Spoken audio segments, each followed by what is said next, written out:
Bienvenue sur Télébilingue en ce mercredi 5 octobre. Voici les titres de notre info. Les nombreuses difficultés auxquelles doit faire face l'économie en ce moment empêchent le baromètre industriel du Jura bernois de la CEP de se mettre sur beau temps. Les places de parc louées par la Tissot Arena sont occupées depuis près d'un mois par des gens du voyage. Une situation qui devient tendue au Champ de Bougeant. Le champion du monde d'échecs accuse un jeune challenger qui l'a battu de tricherie. Peut-on vraiment tricher aux échecs et y a-t-il eu des cas de tricherie au tournoi international de Bienne ? Nette inflation, envolée du franc suisse, augmentation du prix de l'énergie et spectre d'une pénurie d'électricité cet hiver. Les conditions ne semblent pour le moins pas optimales pour les entreprises industrielles du Jura bernois. Vont-elles rester profitables ? Pourront-elles adapter leurs prix ? La conjoncture actuelle, on l'aura compris, cause des inquiétudes parmi les industriels de la région. Raphaël Grunder nous en dit plus. Jusqu'au printemps dernier, l'économie dans le Jura bernois était en plein essor, comme le montre le dernier baromètre de la Chambre d'économie. Jusqu'à récemment, l'inquiétude principale était le manque de personnel qualifié et l'interruption de la chaîne d'approvisionnement. À cela s'ajoute aujourd'hui la hausse des prix et le potentiel manque d'électricité. L'industrie va continuer pour les 3 prochains mois à fonctionner au niveau d'activité. Par contre, elle le fait avec une profitabilité qui est en péjoration, il faut le souligner, et dans un contexte de complexité et d'incertitude qui a explosé, notamment sous l'effet des annonces liées au risque d'approvisionnement électrique. C'est donc une situation nouvelle qui est pleine de défis et qui impose un certain nombre d'actions. Les entreprises essayent d'utiliser l'électricité de la manière la plus efficiente possible. Mais si la Confédération les obligeait à baisser leur consommation de 20%, cela pourrait causer des problèmes de planification, nous explique Patrick Linder. Le CEO de Précitram à Tramelan le confirme. Le fabricant de machines de transfert pour des industries s'est beaucoup développé depuis la pandémie et a donc besoin de toujours plus d'énergie. Les perspectives sont bonnes, même pour 2023, et même s'il y a quelques incertitudes, les perspectives sont globalement encore très encourageantes. Donc ça va amener clairement un frein très important à la croissance et à une diminution de nos capacités. Le CEO attend donc de la Confédération qu'elle prenne en compte dans son plan d'économie d'énergie le fait qu'une entreprise se développe. Ce qu'on attend surtout de la Confédération, c'est des mesures concrètes sur le long terme, parce que la situation qu'on va certainement vivre durant l'hiver 2022-2023 risque de se répéter durant les prochaines années. Donc ce qu'on attend de la part du monde politique, c'est un engagement fort sur des projets durables qui assurent la production énergétique suisse. D'après Patrick Linder, ne pas savoir si l'électricité sera coupée ou non et s'ils pourront travailler en janvier et mars est très stressant pour l'entreprise. Les entreprises sont laissées de côté par la Confédération. Pour les aider, le CEP a donc mis en place une task force. Depuis près d'un mois, les invités VIP du HC Bienne ne peuvent plus se garer sur la place de parc qui leur est réservée. Pourquoi ? Parce que des gens du voyage s'y sont installés illégalement. Cette situation crée des tensions, mais pour l'instant, aucune solution ne semble se dessiner, ni du côté du propriétaire du terrain, ni de celui de l'exploitant du parking. Simon Pétignat nous résume cette situation qui devient tendue. Parce que la zone est occupée par des gens du voyage, le HC Bienne a dû trouver des solutions de parkage alternatives pour ses clients VIP lors des 4 dernières rencontres à domicile. Certaines voitures ont pu parquer aux alentours du stade avec l'autorisation express des autorités. Le directeur du HC Bienne, Daniel Villard, espère une amélioration rapide de la situation. C'est quand même pas très agréable. On a des clients qui ne sont pas contents parce que c'est une place de parc qui est très proche de la patinoire et pour ça on a beaucoup de réactions négatives. La société Innoland AG est le propriétaire du parking. Elle a demandé au gestionnaire de l'aire de stationnement de s'occuper du problème. La semaine dernière déjà, l'exploitant a réagi, comme il l'a précisé dans sa prise de position écrite à l'égard de la radio Canal 3. Nous avons déposé plusieurs plaintes pénales et également une civile afin de faire évacuer les gens du voyage par la police cantonale bernoise. Aucune décision n'a encore été prise du côté du tribunal. Les autorités communales sont quant à elles concernées par la situation au parking en face de la Tissot Arena, mais n'ont aucun moyen d'agir sur des terrains privés, comme elles l'ont déclaré dans le Bieler Tagblatt.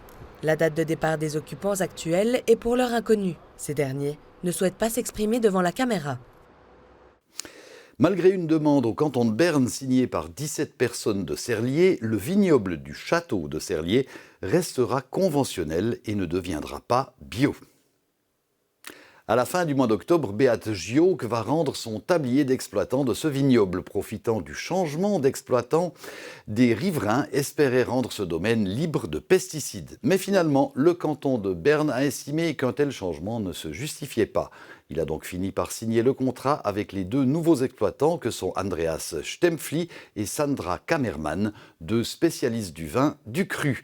Les deux vont donc reprendre l'exploitation du domaine de manière conventionnelle à partir du 1er novembre. Peut-on tricher aux échecs ? La question a été fortement médiatisée depuis que le jeune joueur américain de 19 ans, Hans Niemann, a battu le champion du monde en titre, Magnus Carlsen, en septembre à Saint-Louis. Carlsen avait alors publiquement accusé Niemann de tricherie avant de quitter le tournoi. Et qu'en est-il du tournoi international d'échecs de Bienne ? Y a-t-il déjà eu des soupçons de tricherie ? Notre journaliste Roxane Flamand a poussé ses pions du côté d'un joueur d'échecs originaire de Bienne pour savoir si les tentatives de tricherie étaient une chose courante autour des échiquiers. Un soupçon de tricherie qui, d'après le joueur biennois Yannick Pelletier, viendrait en partie du comportement d'Hans Niemann. Pendant une partie qui dure environ 5-6 heures, il faut être totalement concentré. Et d'après Carlsen, son adversaire était très détendu, comme s'il jouait une partie amicale ou comme ça. Donc il n'y avait pas cette tension. Et pourtant, il s'est fait dominer comme, selon ses dires, comme c'est rarement arrivé. Un rapport publié hier sur chess.com indique qu'Hans Niemann pourrait déjà avoir triché à plusieurs centaines de parties en ligne. Pour Yannick Pelletier, le moindre trucage peut tout changer. Un très fort grand maître, il va déjà trouver la plupart des bons coups sur l'échiquier, tout seul.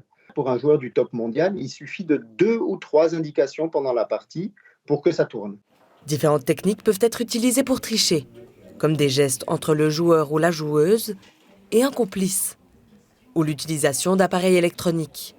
Le Festival international d'échecs de Bienne a fait face à un cas de tricherie, n'ayant eu écho du problème qu'après le tournoi, ils n'ont pas pu le prouver, mais ont pris des mesures.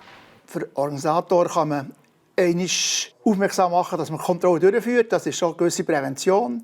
En tant qu'organisateur, on peut annoncer qu'on effectue des contrôles pour déjà éviter quelques tentatives. On peut contrôler les gens avec des détecteurs comme à l'aéroport. On peut avoir une surveillance vidéo et sinon on peut aussi effectuer des contrôles aléatoires. Und nachher kann man auch gewisse Leute befragen, die gewisse Kontrollen durchführen. Mais cette chasse à la tricherie peut avoir un impact important sur les parties d'échecs.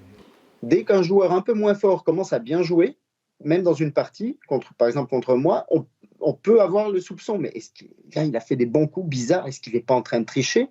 Et au lieu de se concentrer sur la partie, on se concentre sur ses histoires et on joue forcément beaucoup moins bien.